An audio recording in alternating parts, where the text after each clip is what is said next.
Now I would like to invite Kirtesh Agrawal to flash up the life achievements of today's keynote speaker, Mr. Sachin Burgade sir.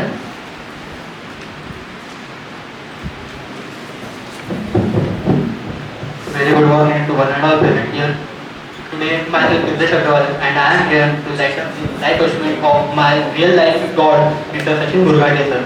He is the international speaker and the founder of Aspire, the Institute of Development, which is the leading training institute of India.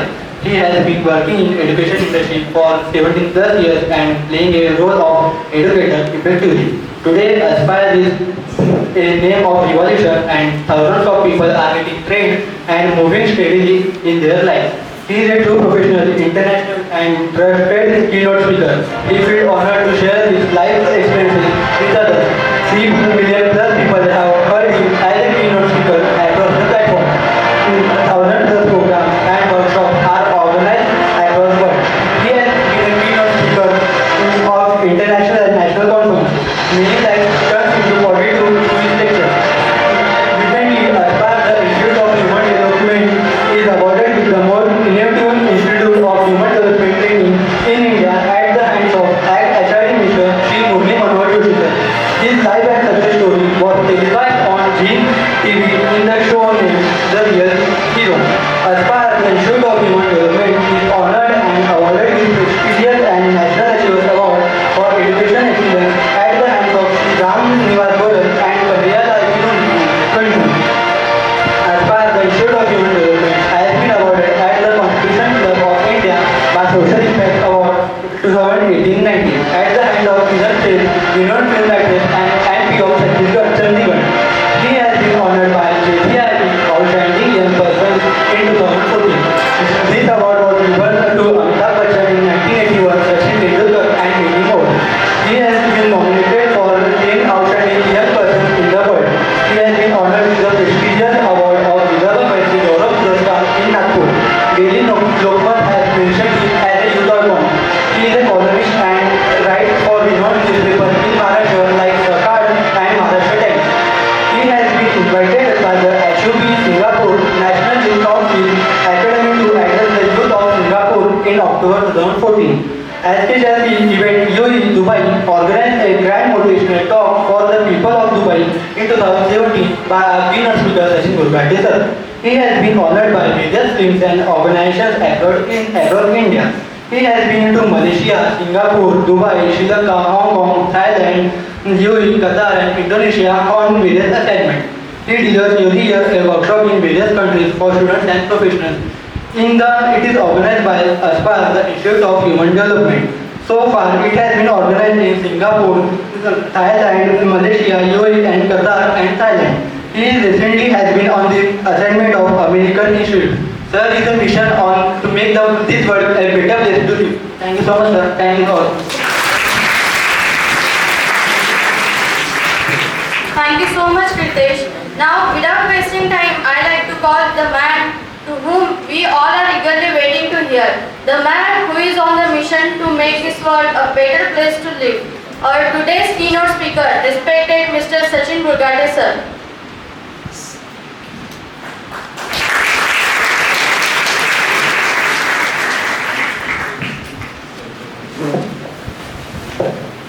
दो 2005-06 की बात है। 4 में मैंने अपना graduation पूरा किया था और आगे एमकॉम के लिए निकला था। तो कॉलेज में कॉमर्स फोरम ऐसा एक फोरम था जो हर साल ऐसे कार्यक्रमों का आयोजन करता था। And then I was invited by that. So 2005 के बाद फिर कभी ऐसा मौका नहीं आया कि यार मैं जाऊँ और ये सब कर पाऊँ, because there were many assignments.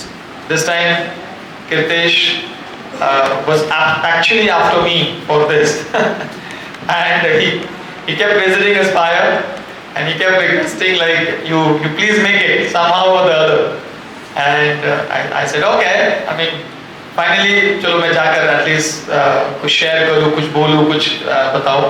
उसने बड़ा एक अच्छा पॉइंट भी कहा था, I still remember that।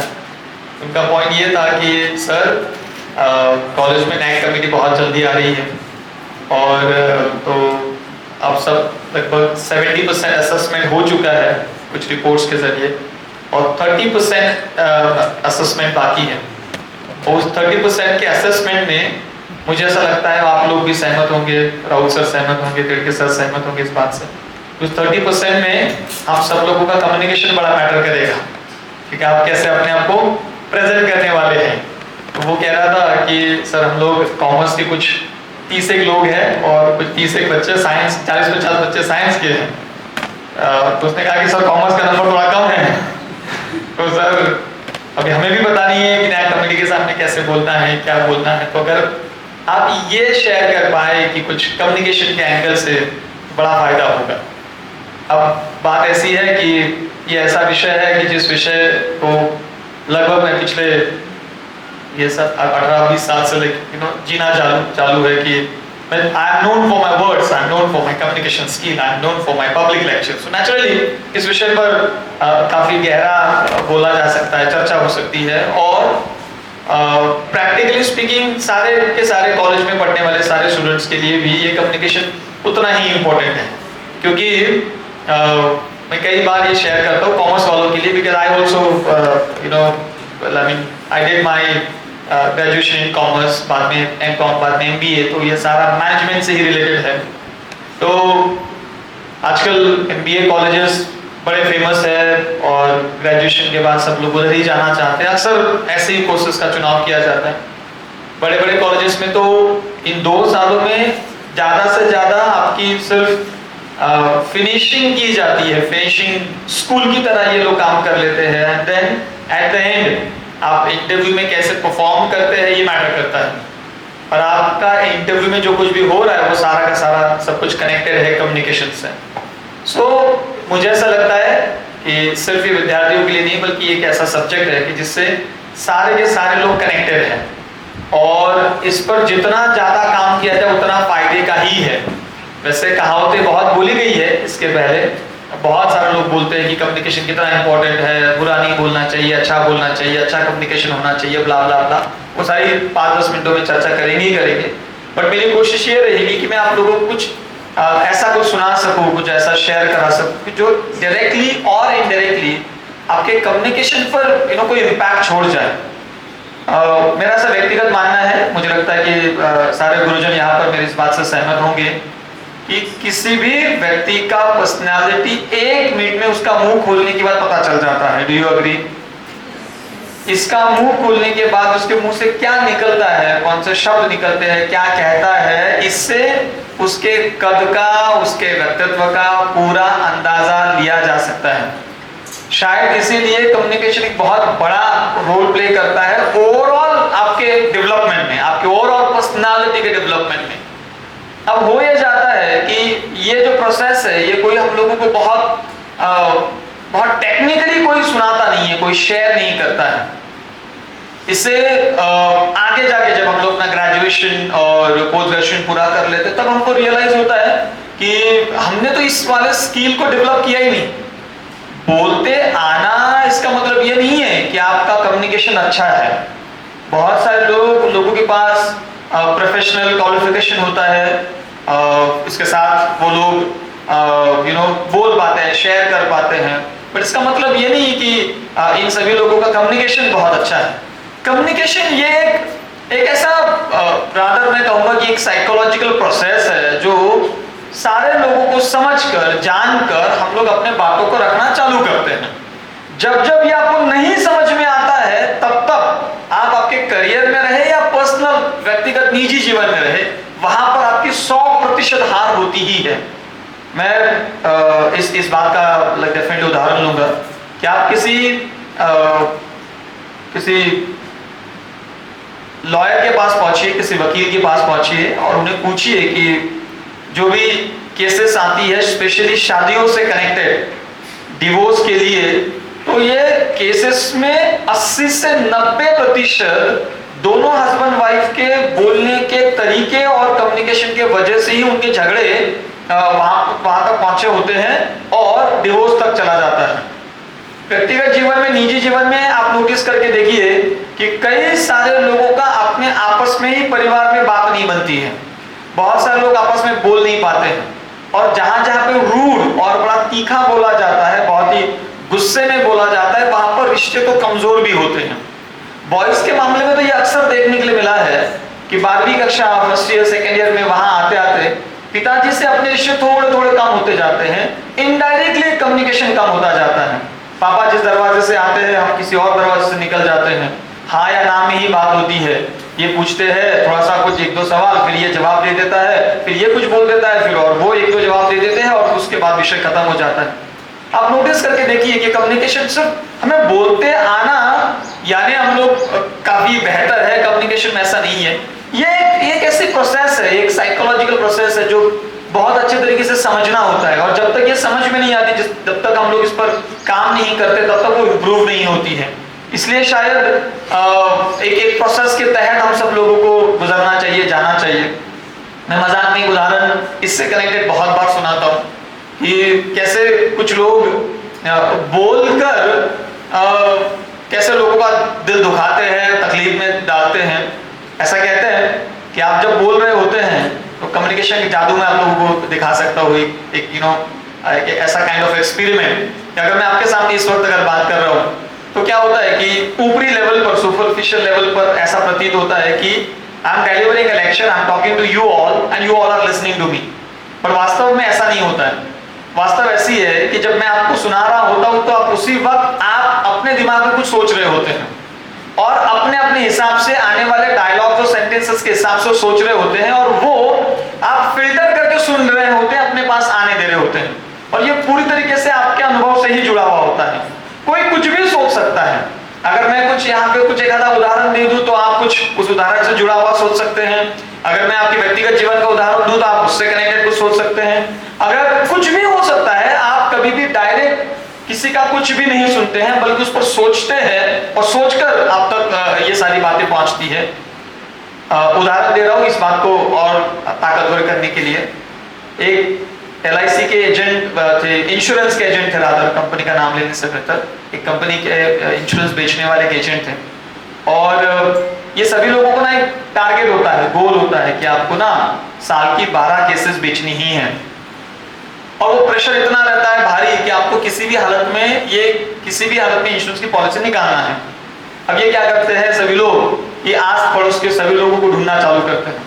शायद अभी थोड़ा सा कोरोना की वजह से हम इंश्योरेंस के प्रति थोड़े सीरियस हो गए हैं, लेकिन इसके पहले राउत सर अगर समझो 15 साल पहले की अगर बात याद करके देखें तो अगर समझो कोई इंश्योरेंस का एजेंट दिख गया ना तो हम लोग भागते थे और हाँ मांगते आपका केस, ऐसा, क्योंकि वो पीछे ही लगता था कि भाई केस दे दे, बहुत ऐसा होता था। उनको एक टारगेट होता था कि और 12 केसेस करना ही है।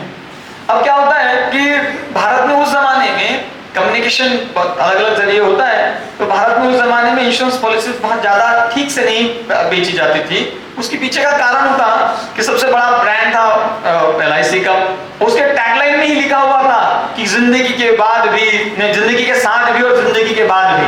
अब मुझे बताइए कोई जिंदा इंसान अपने आप को मरते हुए कैसे देखना चाहेगा?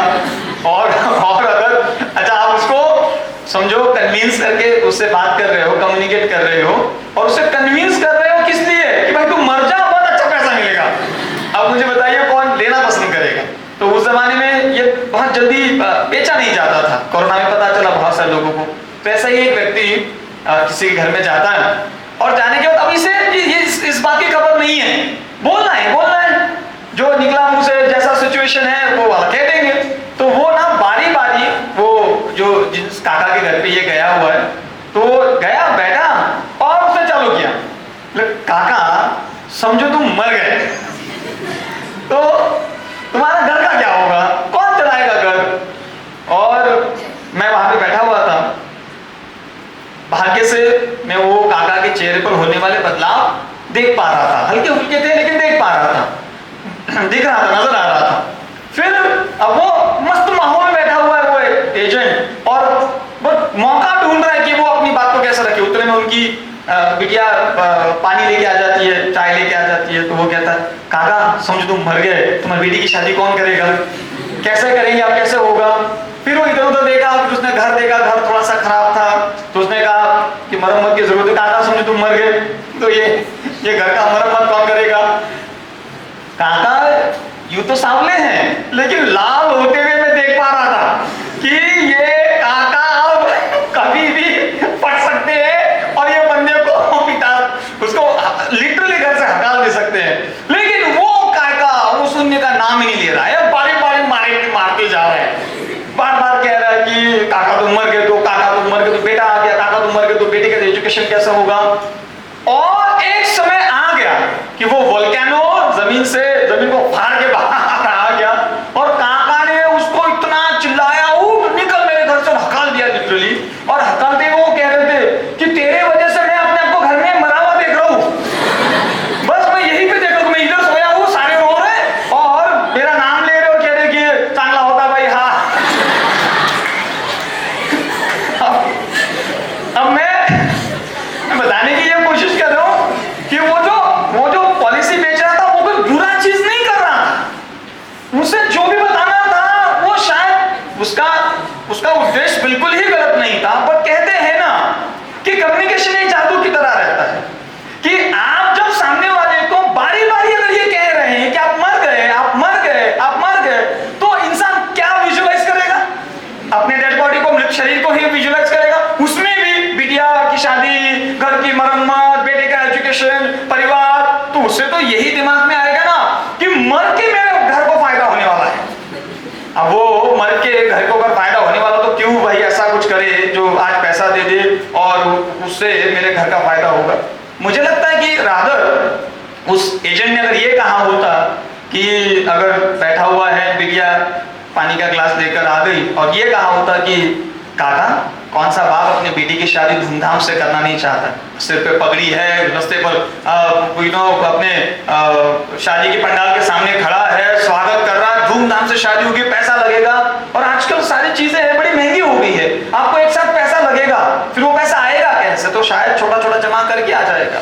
बेटा अगर खेलने के लिए आ गया तो उस वक्त अगर ये कहा होता कि बेटे के एजुकेशन के लिए पैसा लगेगा, आजकल कितना सारा खर्चा बढ़ चुका है आपका, अगर हल्का फुल्का बेटे के परसेंटेज पूछ लिए होते तो शायद ये भी पता करवा सकता था कि अरे ये आगे जाके इंजीनियर बन सकता है, या आगे जाकर डॉक्टर बन सकता है, या आगे जाके बिजनेसमैन हो सकता है। ये कहकर भी उस इंसान के दिमाग में एक ऐसा विजुअलाइजेशन क्रिएट किया जा सकता था कि जो पूरी तरीके से सकारात्मक है, ऐसा कहते हैं। और कृपया इस बार आप सब लोग ध्यान दीजिएगा कि कम्युनिकेशन में एक बहुत बड़ा सेगमेंट क्या है जो सबसे इंपॉर्टेंट है, और वो है कि आपका सकारात्मक बोलना, आपका किरकिरी करना, ढंढन करना, लगातार इसको गाली मारना, उसको गाली मारना, कंप्लेंट्स करना, फॉल्स निकालना, दूसरों की लगातार गलतियां निकालना, पीठ पीछे चुगली करना, बैकबाइटिंग करना, गॉसिपिंग करना, लोगों के नाम लेकर उनके बारे में बात करना, ये सारी की सारी चीजें कम्युनिकेशन में नकारात्मक मानी जाती हैं।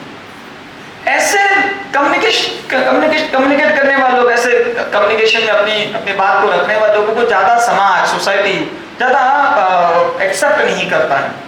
ऐसे लोगों से अक्सर दूर रहा जाता है, ऐसे लोग ज्यादा तरक्की नहीं करते। इसके पीछे एक साइकोलॉजिकल कारण भी है।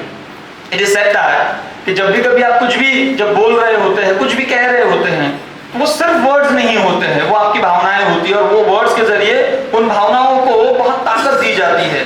और जितना नेगेटिव बोलते जाते हैं आप, जितना नकारात्मक बोलते जाते हैं, उतना ही उसका इंपैक्ट उस व्यक्ति के, सुनने वाले के दिमाग पर पड़ता है। वो लिटरली ऐसा सोचने के लिए मजबूर हो जाता है। आप में से सारे नौजवान मेरी इस अगली वाले बात से रिलेट कर सकते हैं। मैं कई बार पेरेंटिंग के ऊपर भाषण देने के लिए जाता हूँ, स्पेशली जो यंग बच्चे होते हैं उनके माता पिताओं को संबोधित करने के लिए। और मैं अक्सर इनको कहता हूँ कि कुछ भी हो जाए, अपने बच्चों को डांटते वक्त गलत शब्दों का कभी उपयोग ना करें। बहुत सारे मम्मी पापा, स्पेशली उसमें भी लाइक समझो अगर पापा बहुत अग्रेसिव है तो वो बहुत ही बुरे शब्दों का उपयोग करते हैं। एक लड़के ने लिटरली खुदकुशी करने की कोशिश की थी कि उसके पिताजी ने सिर्फ इतना कहा था कि तू नालायक है, तू कुछ काम का नहीं है, तू कुछ नहीं कर पाएगा, तू तेरी औकात ही नहीं है, तू आगे जा ही नहीं पाएगा। उसके पापा लगातार उसको ताना मारते थे। हाल ही में मैंने काउंसलिंग की, और उस काउंसलिंग में एक एडवोकेट, एक हाई कोर्ट की एडवोकेट, जो 1-2 साल का उसके जीवन में बच्चा पैदा होने की वजह से ब्रेक आ गया, और वो इतनी नेगेटिव हो चुकी चुकी है, इतनी नेगेटिव हो चुकी है कि वो अपनी सर्विस फिर से शुरू ही नहीं कर पा रही है। सिर्फ कारण इतना कि उसके घर में कहीं ना कहीं से तो एक ताना मारा ही जाता है कि अब तू घर में रहा कर, तू काम क्यों करती है, तुझे काम तो इतना अच्छा आता भी नहीं है, तुझे तो करना इंग्लिश ही नहीं आ रही है, तुझे तो ये नहीं आ रहा है। और लगातार वो ताने के वजह से वो वाला व्यक्ति बहुत ही नेगेटिव फील कर रहा है। आप नोटिस करके देखिए कि जितना जितना मुंह से गलत और नकारात्मक निकाला जाता है उतना ही कम्युनिकेशन बहुत बुरा होता जाता है। हर किसी भी बात को, कोई भी चीज रहे, कोई भी सेंटेंस रहे, हर किसी चीज के लिए दूसरा वाला एक पॉजिटिव साइड रहता ही है। यदि अगर आप किसी को, छोटे बच्चे अगर आपके आस पड़ोस में है, उनको लगातार आप ये कहे कि डोंट डू दिस, आप ये मत करो, ये मत करो, ये मत करो, अगर आप लगातार अगर वो सेंटेंसेस कहते हैं तो वो बच्चा विरोध करने के लिए आपसे झगड़ा मोल ले सकता है, आपके साथ ऊंचे शब्दों में बात कर सकता है, सिर्फ ये दिखाने के लिए कि आप मुझे कंट्रोल मत करो। बहुत सारे परिवारों में, बहुत जगहों पर झगड़े होने के सबसे बड़े कारण यही रहते हैं कि नेगेटिव बोला गया और नेगेटिविटी में लगातार सामने वाले को दबाया गया। जितनी बार दबाया जाता है, फिर बच्चे रहे, स्टूडेंट्स रहे, कोई भी रहे, एम्प्लॉई रहे, जितनी बार दबाया जाता है उतना वो बिल्कुल वापस आने की कोशिश करता है, झगड़ा करने की कोशिश करता है, चिल्लाता है, आपसे झगड़ा मोल लेता, गुस्से से बात करेगा। ये होने के पीछे का कारण ही है कि नकारात्मक किस्म का कम्युनिकेशन। आप अगर किसी व्यक्ति का कंटिन्यूअसली 10 से 15 बार आप गलतियां निकालिए, वो व्यक्ति आगे जाकर नया कुछ करना पूरी तरीके से बंद कर देता है। अधिकतर मराठी परिवारों में तो यह ज्यादा होता है।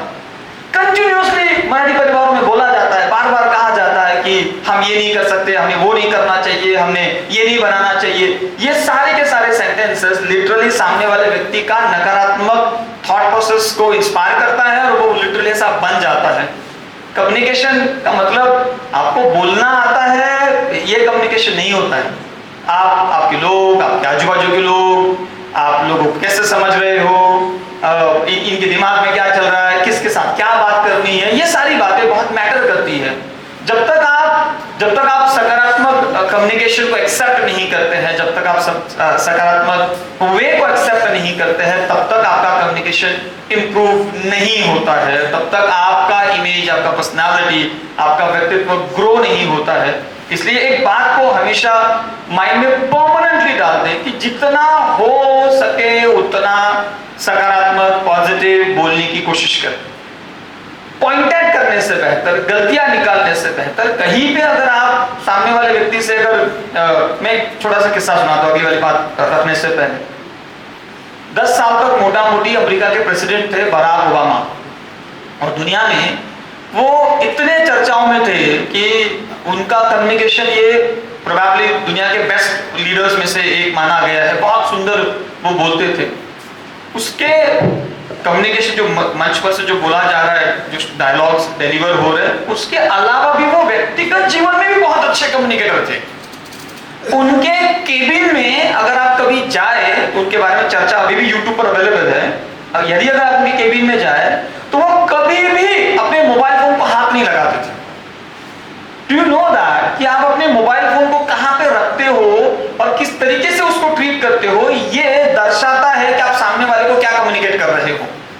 जब आप अपने मोबाइल फोन को सामने रख देते हो तो आप ये इनडायरेक्टली बता रहे हो कि मुझे इंपॉर्टेंट काम भी हो सकता है, मैं कॉल आया तो मैं शायद उसको अटेंड कर दूंगा।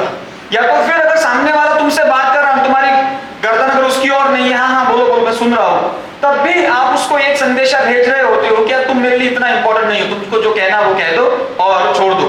शायद इसीलिए महिलाएं अक्सर अपने परिवार में अगर वो कोई बात कह रही है तो वो कहती है कि मेरी ओर देखकर सुनो। अगर उनकी ओर देखकर नहीं सुना तो वो कहती बात नहीं करेगी, वो कहती मैं बात नहीं करूंगी।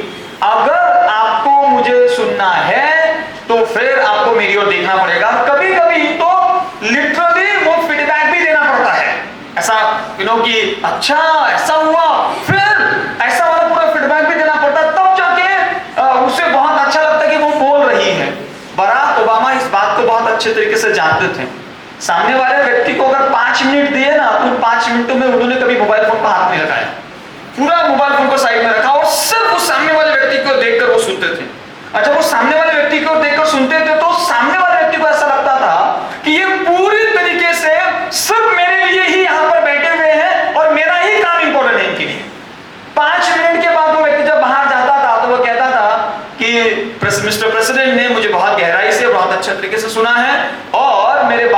विचार करेंगे, उन्हें प्रॉमिस किया है, ऐसा उनको उनका एक मैसेज चला जाता था। लेकिन कई बार हम लोग ऐसा कर जाते हैं थोड़े से बड़े होने के बाद, या तो फिर अपने दोस्तों के साथ, या तो फिर कई और जगहों पर, कि हम इनडायरेक्टली उनको मैसेज भेजते हैं कि यार आप मेरे लिए बहुत इंपॉर्टेंट नहीं है, मैं उनकी ओर देखूंगा ही नहीं, मैं उनकी ओर देखकर सुनूंगा ही नहीं, मैं इंटरेस्ट ही नहीं लूंगा। अगर इंटरेस्ट नहीं लिया, अगर मैंने उनकी ओर देखा नहीं, मैंने अगर उनको कोई फीडबैक नहीं दिया, तो 100% आपको उनकी ओर से वही मिलता है। Are you getting my point? मैं यही बात मंच पर से बता सकता हूँ एक पॉइंट के जरिए। यदि अगर मैं अभी आप लोगों के सामने बात कर रहा हूँ, तो मंच पर से मैं आप सब लोगों को देख सकता हूँ। अब इस वक्त अगर जब मैं आप सब लोगों की ओर देख रहा हूँ, तो नेचुरली मैं आई कांटेक्ट करने की कोशिश नहीं कर पाऊंगा, बिकॉज आप बहुत ज्यादा बड़ी मात्रा में हैं, तो इसलिए मुझे सिर्फ ग्लांस देना होगा ऐसा हल्का सा। लेकिन फिर भी मेरी आंखें उन लोगों के ऊपर रुक जाएगी जो नॉडिंग करेंगे, जो गर्दनों की हिलाएंगे, क्योंकि वो व्यक्ति इनडायरेक्टली मुझे कम्युनिकेट करके बता रहा है कि I am listening to you, I am taking it very carefully. Even sometimes ऐसा हो सकता है कि कोई एक आधा नोट भी कर ले, पॉइंट भी लिख ले। सो इनडायरेक्टली बिना बोले भी आप मेरे साथ जुड़ रहे हैं, और वो एक सकारात्मक किस्म का कॉन्वर्सेशन है। ये एक नकारात्मक किस्म का कॉन्वर्सेशन भी हो सकता है। आपका बैठने का तरीका, आपका सुनने का तरीका, ध्यान ना देने का तरीका, ये सारी की सारी चीजें आपसे मुझे एक मैसेज भेजेगा कि भाई इन्हें ना शायद ज्यादा दिलचस्पी नहीं आ रही है।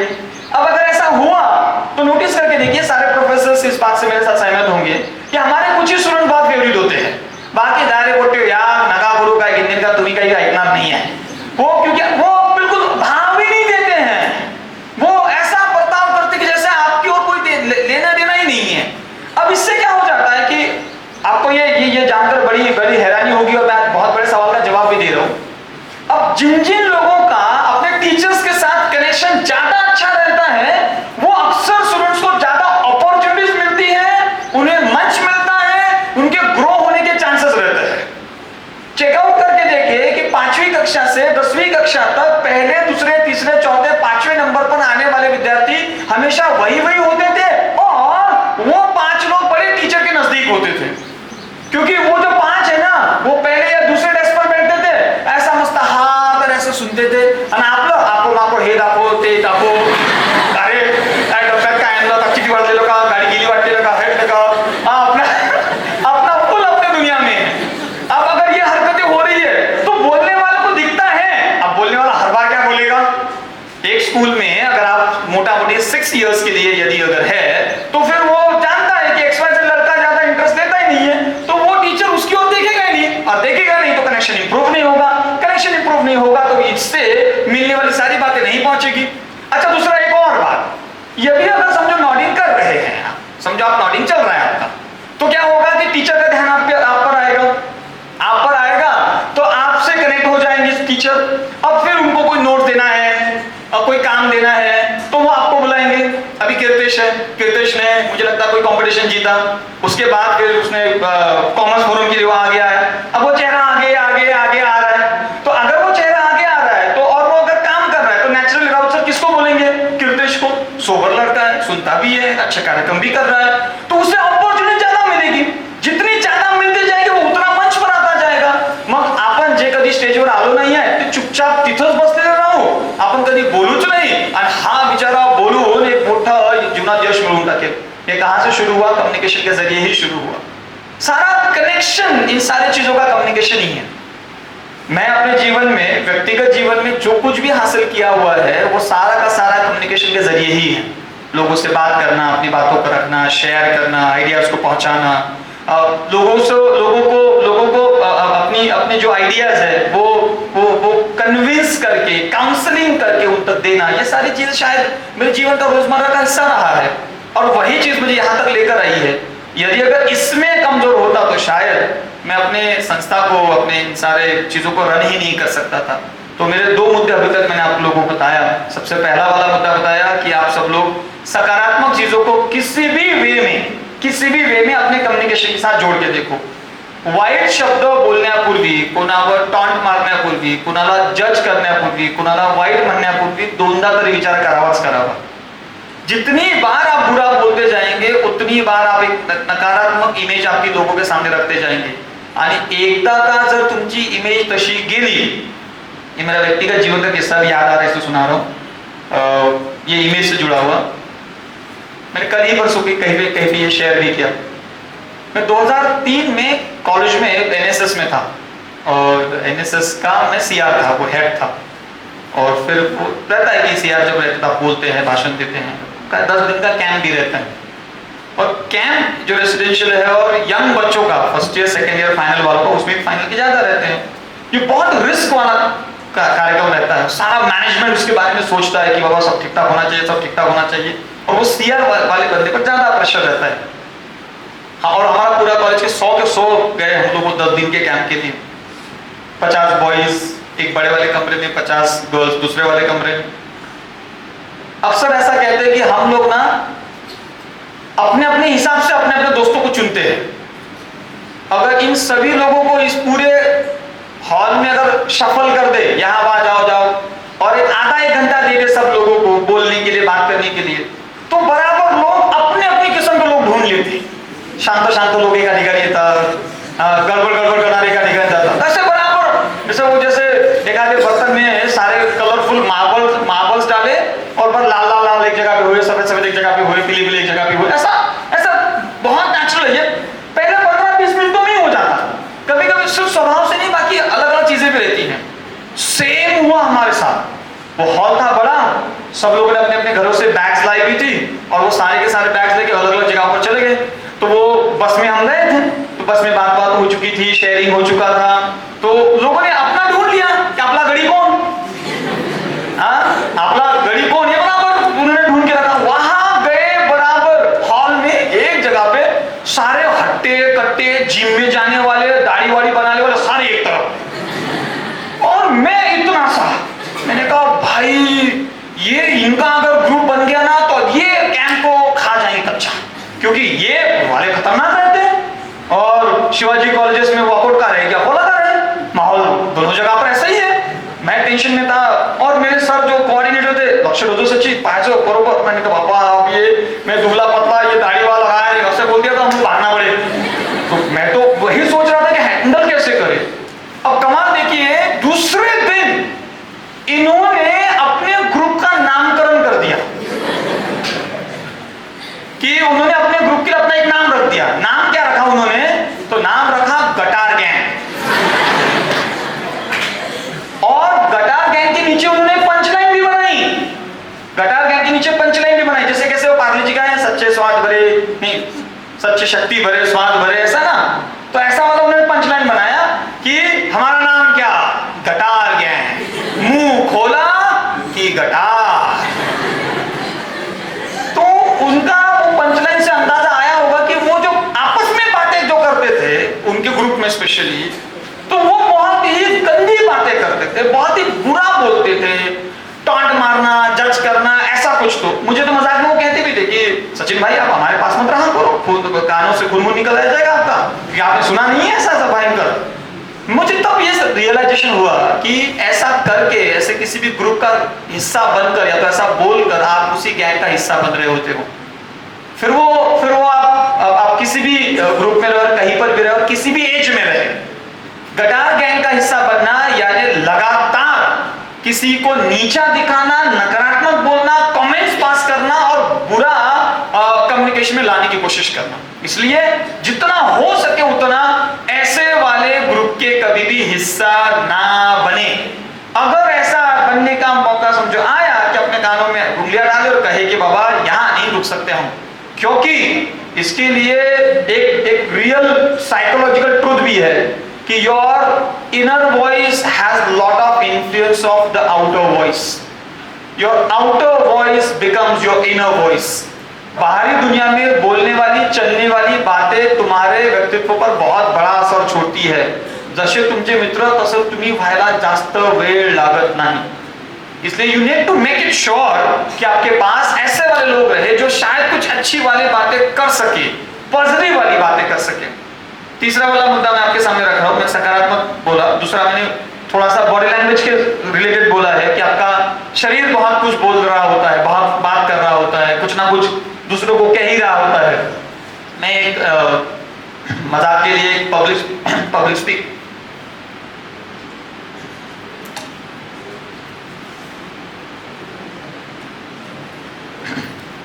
एक पब्लिक स्पीकिंग का वर्कशॉप हम लोग डिलीवर करते हैं, उसमें से एक मैंने किस्सा सुनाया था। मैंने नया नया बोलना शुरू किया था, एज अ की नोट स्पीकर, और एक कॉलेज में मुझे बुलाया भाषण देने के लिए। मैं बहुत बिल्कुल ऐसा करियर शुरू ही हुआ था, तो मैं शायद 21-22 साल का था, और एक कॉलेज में गया एज अ की नोट स्पीकर।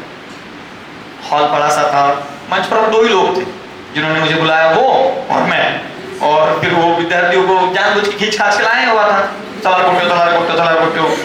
और वो क्या, वो फोटो के लिए सारे कार्यक्रम, आधे से ज्यादा कार्यक्रम फोटो के लिए रहते हैं कि वो काहीतरी चांगला दिसला असा, हा तर विद्यार्थी ते बनाना, सारी दुनिया आजकल वही है। 1756 तो तुम्हारे फिल्टर लगे होते ओप्पो को, कि सावळा म्हणून एवढा गोरा दिसते की हा कधी असा नसतोच। सारी दुनिया बस कहीं ना कहीं पे तो वो जताने की बहुत ज्यादा कोशिशें हो रही होती है, ओरिजिनल बड़ा कम रहता है। तो आए हुए हैं और मैं बहुत नया हूँ, मुझे समझ में नहीं आ रहा है, बट ठीक है, बोलना है स्टेज पर जाके, आणि सगळ्यांना आवडलं पण पाहिजे, बरोबर, सगळ्यांनी चांगलं कौतुकही केलं पाहिजे, ये भी दिमाग में है। तो ये एक अलग ही प्रेशर रहता है कि लोगों ने आपको अच्छा कहना चाहिए, इसका प्रेशर अलग ही रहता है कि बाबा गलती ना हो जाए। मैं मंच पर आया और कभी कभी क्या होता है कि नॉन वर्बली बहुत ज्यादा बोल जाते, तुम बॉडी लैंग्वेज से बहुत ज्यादा बोल जाते। सामने के कतार में एक लड़का बैठा हुआ था, लड़का राधा, मुझे लगता है वो शायद CH भी लगा होगा कॉलेज में, नया सा था, दाढ़ी वाड़ी बड़ी भी थी, लेकिन वो ऐसा बैठा हुआ था कि मुझे ऐसा लग रहा था कि मैं भाषण देने के लिए आया ही नहीं। मुझे ऐसा लग रहा था कि मैं कोई नाच गाने का कार्यक्रम करने के लिए आया हूँ। ये मस्त हाथों को वो गजरा लगा के बैठा हुआ है, चालू करो। इतना भयंकर उसका बॉडी लैंग्वेज था कि मैं आपको क्या बताऊं, बिना बोले उसने इतना कुछ कह दिया था कि आपको क्या बताएं। जैसे होता है ना, कुछ लोगों के सामने अगर आप चले गए तो वो आपका सिर्फ ऊपर से नीचे पूरे देखते हैं, कोई नहीं हो रहा रही हो। इतना भयंकर नॉन वर्बली बोल जाते हैं। मैं हमेशा ये कहता हूँ कि यार कृपया अपने बॉडी लैंग्वेज की और कम्युनिकेशन के एंगल से एक बार देखें, एक बार जरूर ध्यान दें। मैं एक किस्सा कई बार सुनाता हूँ कि कुछ लोगों के साथ ये प्रॉब्लम होती है कि उनका पहला इंप्रेशन बड़ा नेगेटिव पड़ता है। उसके पीछे का कारण ये रहता है, ये हंसते ही नहीं, ये इतना टशन देते हैं और इतना चेहरे पर इनके ऐसा भाव रहता है कि सारे दुनिया का टेंशन इनके चेहरे पर आया हुआ है। देश की अर्थव्यवस्था का क्या होगा, भविष्य कैसा रहेगा भारत का, ये झगड़े चल रहे हैं, झगड़ों में अपना फायदा क्या है, ऐसा मानो उनके चेहरे पर दिख रहा है। अब क्या हो गया कि ऐसा व्यक्ति आस पड़ोस में अगर आ गया ना, तो आपण त्याच्याशी बोलतच नाही, राहू दे म्हणजे हा याच्या दुनियात आहे, आपण आपलं वेगळं काहीतरी बसा, काहीतरी वेगळं बोला, हा काय करेल, काय बोलेल, काय सांगता येते। ऐसा कई बार इनडायरेक्टली हम अपने शरीर से बोल रहे होते हैं। मैं क्या कहता हूँ कि आप ना अपने बॉडी लैंग्वेज के जरिए एक सकारात्मक भाव भेजिए ना लोगों के सामने, जाकर नमस्कार करिए, नमस्ते करिए, ग्रीट करिए, हेलो करिए। ऐसा कहते हैं कि सिर्फ पहला हेलो आपकी दुनिया के 60 से 70% झगड़े कम कर देता है। और ये अपना शहर ऐसा है, त्यानं माझ्याकडे टकलवून पाहिलं म्हणून त्याला मारून टाकलं, ऐसा भी शहर नहीं है। कई जगह पे झगड़े हुए हैं कि त्यानं फक्त माझ्याकडे एक टक पाहत होता आणि याने त्याला भोसकले तो मेला। क्यों? तो सिर्फ मेरी ओर टक लगा के देख रहा था। देखिए कितने सारे झगड़े सिर्फ इससे भी हो रहे हैं कि लोग टशन देकर एक दूसरे को देख रहे हैं। मैं कह रहा हूँ, why don't we say hello, why don't we say hi, why don't we greet others. आपके आधे से ज्यादा झगड़े कम हो जाएंगे। लोग बात ही नहीं करते एक दूसरे के साथ, ग्रीट ही नहीं करते हैं, और वो ग्रीट नहीं करते तो उनका कम्युनिकेशन इंप्रूव ही नहीं होता है। वो एक नेगेटिव मैसेज लोगों तक भेजते रहते हैं, शरीर के जरिए, बॉडी लैंग्वेज के जरिए, कुछ ना कुछ ऐसा लगातार नेगेटिव निकलता रहता है। कोशिश करें कि आप ना आपका शरीर के जरिए भी अगर कुछ लोगों तक पहुंचा रहे ना, वो थोड़ा सा पॉजिटिव और सकारात्मक भाव पहुंचाएं। मुझे पता नहीं है कि ये बात आप तक कैसे पहुंचेगी और आपको कितना अच्छा लगेगा, लेकिन मैं हमेशा एक बात कहता हूँ कि पोलाइटनेस ये डिग्निटी की तरह होती है। ये एक ऐसा गहना है कि जो व्यक्तित्व को लग जाए ना, तो उसके पर्सनालिटी को, उसके व्यक्तित्व को 4 चांद लग जाते हैं। आप यदि अगर विनम्र है, पोलाइट होकर बात करते हैं, आपके बोलने में, आपके बॉडी लैंग्वेज में, आपके शरीर की भाषा में अगर विनम्रता है, तो कई सारी अच्छी बातें लोगों तक पहुंचती है आपके शरीर के जरिए। जब आप किसी भी नकारात्मक किस्म का एटीट्यूड दिखाते हैं, जब आप ऐसा दिखाते कि मैं अहंकारी हूँ, मैं बड़ा हूँ, मैं बहुत कुछ कर रहा हूँ, तो तब लोग आपको बहुत छोटा समझते हैं। मुझे एक किस्सा याद आ रहा है, और किस्सा है डॉक्टर विठल वाघ सर का। अकोला में एक कार्यक्रम था और उस कार्यक्रम के लिए मैं अतिथियों में था और बिल्कुल गेट पर ही डॉक्टर विठल वाक्सर 3-4 लोगों के साथ खड़े थे और मैं वहां से आया और वो जो 4-5 लोग जो थे वो आयोजक थे उस कार्यक्रम के और सब लोग बाहर ही थे, सब लोग एक साथ अंदर जाने वाले थे। तो मैं आया, अब आयोजक को पता नहीं कि मेरे और डॉक्टर विठल वाक्सर के कैसे रिश्ते हैं और हम एक दूसरे कितना अच्छा जानते हैं।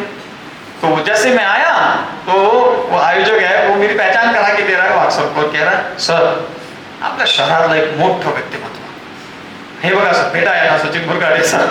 और वाक्सर इतना खतरनाक है कि वो कब क्या बोल नहीं सकते। तो उन्होंने कहा वो आयोजक ने कि ये बहुत बड़े हैं लेकिन बड़े विनम्र है। तो वाक्सर क्या कहते हैं तो लहान आहे म्हणूनच मोठा आहे बरं, ज्या दिवशी मोठा झाला त्या दिवशी लहान होईल। तो लहान आहे म्हणूनच तो मोठा है, इसका मतलब है कि आप झुके हुए हो, विनम्र हो, इसलिए तुम्हारी इज्जत है। जिस दिन तुमने एटीट्यूड टशन दिखाया उस दिन तुम छोटे हो जाओगे। मैं कहने की कोशिश कर रहा हूं कि उसके कद का तुम क्या अंदाजा लगाते हो, वो आसमां है लेकिन फिर भी सिर झुकाकर चलता है। मुझे लगता है कि that is indirectly A communication कि आप अपने पर्सनालिटी के जरिए जो लोगों तक भेज रहे होते हैं, पहुंचा रहे होते हैं, तो फिर क्यों हम ऐसा सकारात्मक वाला बॉडी लैंग्वेज नहीं ले सकते कि जहां पर बहुत इंटरेस्टिंग है। मैं आप लोगों को बता के बड़ी खुशी हो रही है। आपने ये बॉडी लैंग्वेज की बात निकली इसलिए आपने कौन बनेगा करोड़पति अगर ये पिछला सीजन देखा होगा ना तो एक चित्र देखकर मैं लिटरली हक्का बक्का रह गया था।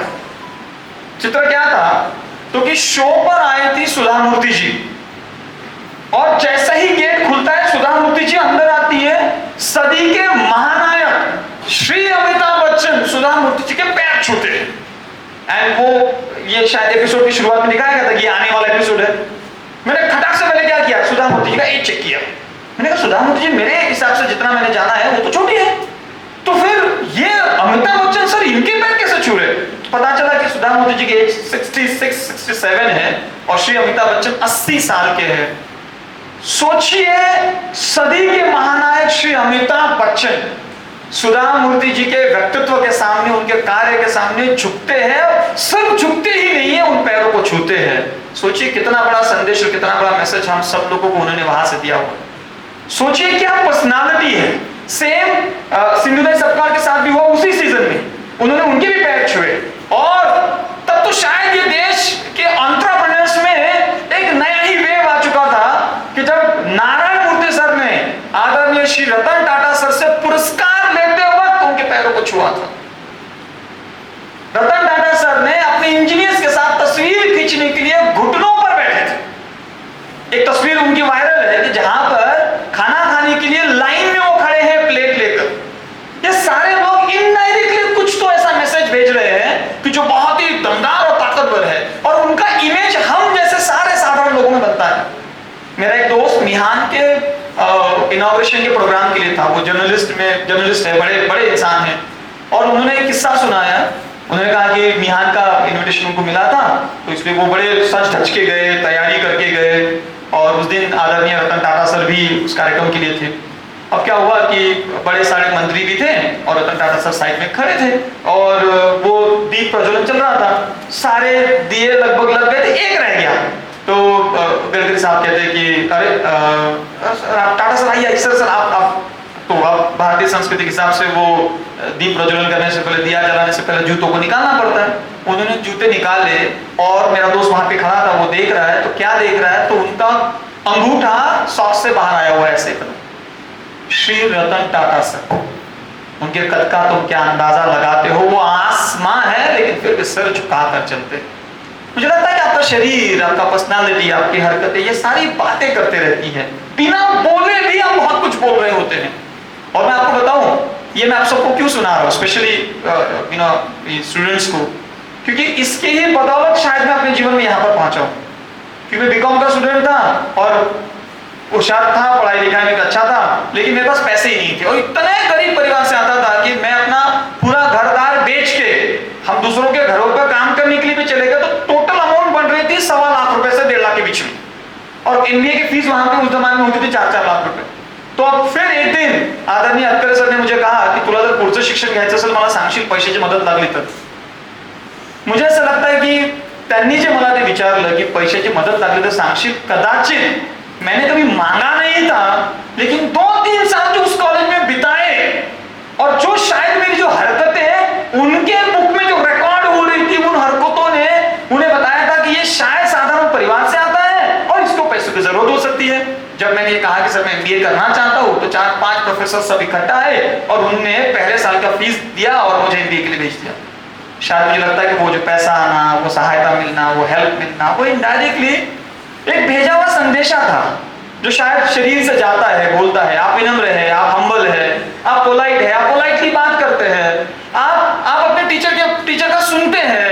आप कभी-कभी ऐसा हो जाता है कितने सारे कार्यक्रम करने पड़ते हैं. मैं जब कॉलेज में था तब भी मैं भी हमारे वक्त भी नया कमेटी ही आ रही थी. अतकर सर का वो पहला नया कमेटी था, हमारे कॉलेज का पहला था. इतना काम करना पड़ता था कि क्या बताओ, ये वाला फलाना ढिमका अरेंज करो, वो अरेंज करो. और मैं पूरे दिन भर खाना नहीं खाता था, पूरे दिन भर खाना नहीं खाता था, सिर्फ बस वो काम में ही रहता था.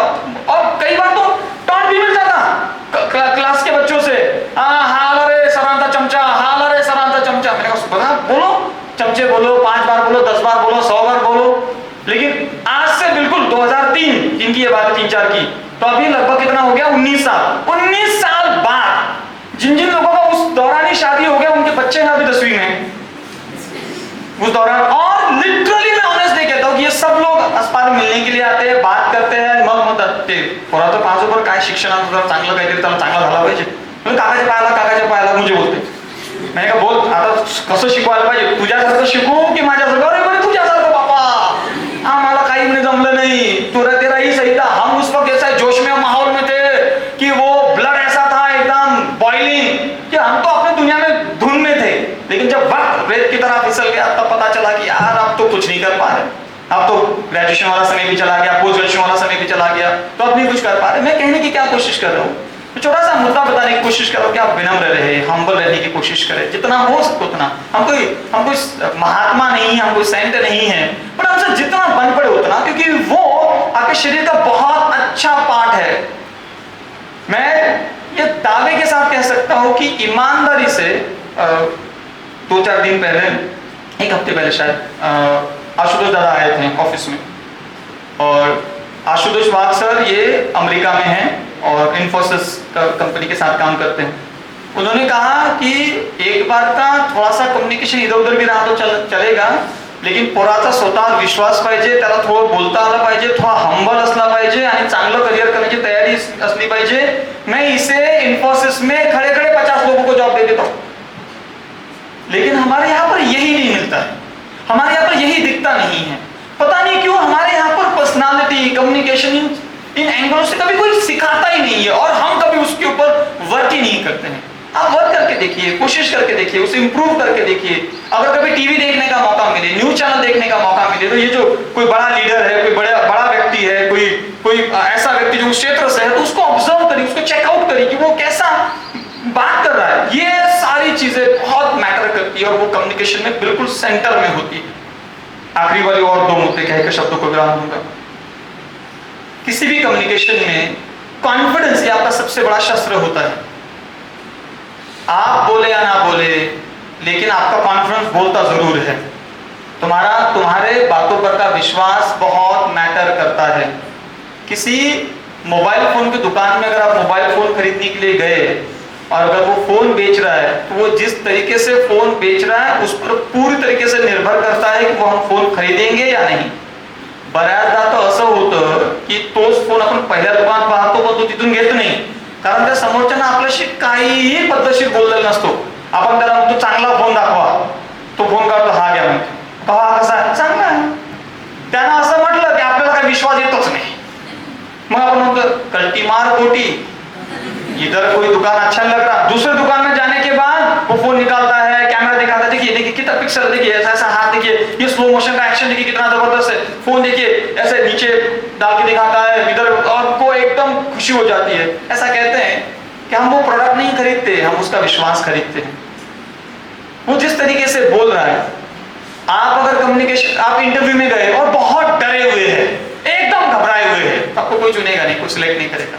आजकाल तर किराणा दुकानात सुद्धा पुढ्या बांधणारा ठेवणारा सुद्धा त्यांना कॉन्फिडेंट पाहिजे. बड़े कंपनियों की हालत क्या होगी आप सोच के देखिए. कौन जानबूझ के ऐसे व्यक्ति पर पैसा दाव लगाएगा जो कुछ भी कॉन्फिडेंटली काम नहीं करता है. दाव लगाएगा ही नहीं. कॉन्फिडेंस ये बहुत बड़ा रोल प्ले करता है. वो लिटरली एक शस्त्र की तरह होता है. ये एक गहने की तरह होता है. सुबह आईने के सामने तैयारी करते वक्त कुछ भूल गए तो चल जाएगा, लेकिन कॉन्फिडेंस ना भूलना, वो साथ में ले ही लेना, क्योंकि वो एक शस्त्र की तरह है. वो जहां जहां जाएंगे वो आपके साथ रहेगा. जब जब आपका डाउट आप पर रहेगा, मान लीजिए आपको समाज ने, सोसाइटी ने, एम्प्लॉय ने रिजेक्ट किया ही किया 100%, क्योंकि उन घोड़ों पर कभी दाव नहीं लगाया जाता है कि जो घोड़े गार्डन में घास खाते हैं. बगीचे में घास खाने वाले घोड़ों पर दाव नहीं लगाते. दाव लगाया जाता उन घोड़ों पर जो जंग के मैदान में दौड़ते हैं, भागते हैं. शायद वो व्यक्ति बन के दिखाए जो बहुत कॉन्फिडेंट है अपने एरिया में, अपने क्षेत्र में, और वो वाली चीज शायद आपके साथ परमानेंट रहेगी और वो आपको बहुत इंप्रूव करेगी. आने वाले 7-8 दिनों में अगर आप में से कुछ कॉमर्स के स्टूडेंट्स को वो मौका मिला होगा नैक कमेटी के सामने जाने का, तो आप अपनी बात पर पूरा विश्वास रखिए. बहुत अदब से, बहुत सम्मानजनक शब्दों का उपयोग करते हुए, विनम्र रहते हुए अपनी बात को दुनिया के सामने रखें. दुनिया जरूर इन सारी बातों को सुनेगी. आखिरी वाला मुद्दा कह के शब्दों को विराम दूंगा, और वो है, मेरे नाम के सामने वो सब्जेक्ट लिखा हुआ है, कम्युनिकेशन स्किल्स. स्किल का मतलब ही होता है कोई ऐसी चीज जो प्रैक्टिस के साथ बेहतर होती जाती है. यानी यदि अगर आज के डेट में अगर आपका कम्युनिकेशन अच्छा ना हो तो वो समय के साथ बहुत इंप्रूव होता है. जितनी प्रैक्टिस की जाती है उतना ही वो बेटर होता जाता है. शायद इसीलिए कम्युनिकेशन को स्किल कहा गया है. व्यक्तिगत जीवन में कितने सारे लेक्चर्स दिए होंगे, कितने सारे. वो लेक्चर्स का देना ही मेरे लिए शायद प्रैक्टिस के बराबर है. लोगों को देखना, उनसे बात करना, उनको संबोधित करना, शेयर करना, ये स्किल की तरह है. तो यदि अगर आपको सच में कम्युनिकेशन पर वर्क करना है तो उसे स्किल की तरह ट्रीट करें, प्रैक्टिस करें. फिर वो इंटरव्यू का रहे, आपस में दो दोस्त में बात करने वाला रहे, मंच पर से बोलने का रहे, कुछ भी जितना हो उतना प्रैक्टिस करके देखें. इसके जरिए आप अपने कम्युनिकेशन को बहुत अच्छे तरीके से इम्प्रूव कर सकते हैं. ये सारी जो पॉइंट्स है वो उसके ऊपर वर्क करें. 4-5 मुद्दे मैंने आप सबके सामने रखे हैं, और ये सारे मुद्दों के जरिए हम यही चाह रहे हैं कि आपका व्यक्तित्व बेटर बने और अच्छा बने, और आप उसे बहुत अच्छे तरीके से दुनिया के सामने रख पाए. मुझे यहाँ इतने प्रेम और सम्मान से बुलाया, और इतने प्रेम और अच्छे तरीके से आप सब लोगों ने सुना. मैं तहे दिल से आप सभी लोगों का आभार प्रकट करता हूँ. और कॉमर्स फोरम में जीवन का दूसरा ही भाषण दे रहा हूँ मैं, लगभग बहुत सालों के बाद. ये सब कृतेश और शुभम और वो सारे स्टूडेंट्स की वजह से कि दे केप्ट रनिंग आफ्टर. मैंने कहा ठीक है, चलो कर ही लेते हैं, एक बार चले ही जाते हैं, और इनकी वजह से भी ये हुआ. मैं सभी लोगों का आभार प्रकट करता हूँ. आदरणीय principal sir, Raut sir, Tidke sir, पूरा कॉमर्स डिपार्टमेंट, आप सभी लोग. मैं आप सभी लोगों ने बहुत बार खंडर मैडम ने कई बार मुझे सुना है, शेखोगर मैडम यहाँ पे, तो बहुत बार सुना है सभी लोगों ने. तो आप सभी लोगों का फिर से एक बार तहे दिल से आभार प्रकट करता हूँ. भविष्य के लिए बहुत सारी शुभकामनाएं देता हूँ, और चाहता हूँ कि कभी इस मंच पर से आप सभी लोग आए और बहुत सारा सकारात्मक मुझे सुनने के लिए बहुत बहुत आभार. Thank you.